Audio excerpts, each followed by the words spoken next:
We just want answers in order to have an understanding of what could have what could have led up to this. My name was that rock. My name was all rock, and they took that rock from us.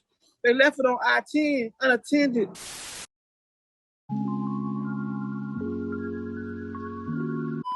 26-year-old Arajane Mctear was a kind and sweet soul who was loved by many.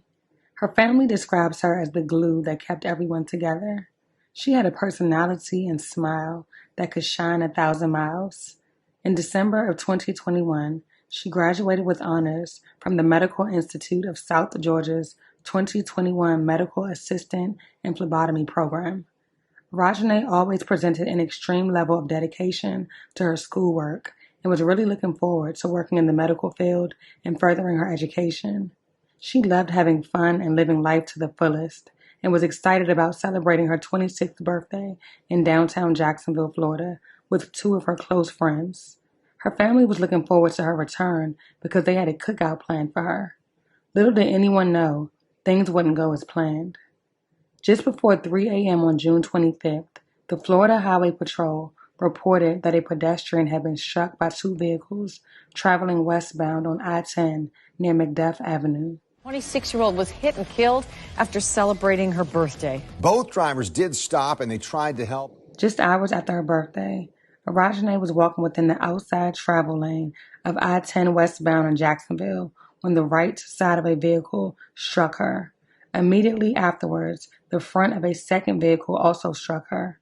The drivers of the 2 vehicles immediately got out of their vehicles and stayed until first responders arrived. Sadly, Arajane was pronounced dead on the scene. Her family is still having a hard time understanding why she was walking alone on the highway. They are devastated and still have many unanswered questions and concerns. Does the family even know why she was walking along the interstate? Kent, they do not, and those are some of the answers they're trying to just get tonight. They tell me Arajane and 2 of her friends traveled from Georgia here to Jacksonville to celebrate her birthday. They want to know why and how she ended up on the interstate near here alone. Arajane Mctear rang in her 26th birthday with friends in downtown Jacksonville last Friday. Her father says she had a lot to celebrate. Mctear just graduated college with honors and was starting her career in the medical field. I want to see my baby in her uniform with her name saying that she worked for Dr. So-and-so. And I want to see her grow up to one day be a mother and a wife. Dreams cut short. 12:38, I text my daughter, "Happy birthday, I'm so proud of you, I love you." She texts me back, "Thank you, I love you too." That's the last message I have in my phone. That's the last message I ever get in my phone. Mctear's family says they haven't been able to get in contact with the 2 friends who she went out with. They don't understand why she was left on the side of the interstate alone. As they wait for answers, Arajane's loved ones are keeping her memory alive. Several people begin to question the whereabouts of Arajane's 2 friends who were with her that night. They have yet to make a public statement as to what happened, and only one friend by the name of Kiana provided a statement via email. She stated the following: "My voice is completely gone. I would never do anything to hurt my friend or put her in harm's way. We were headed home. Keisha was driving. Strawberry was in the front and I was in the back. She got a call and flipped out. I don't know who it was or what it was, but it triggered her. She grabbed the steering wheel. We swerved. Keisha was trying to stop. Strawberry was trying to put the car in park and kept yelling, 'Let me out of here. I gotta get out of here.' She opened the door before we could even stop. She jumped out and started running down the highway. Keisha ran after her. I'm yelling because incoming traffic was coming.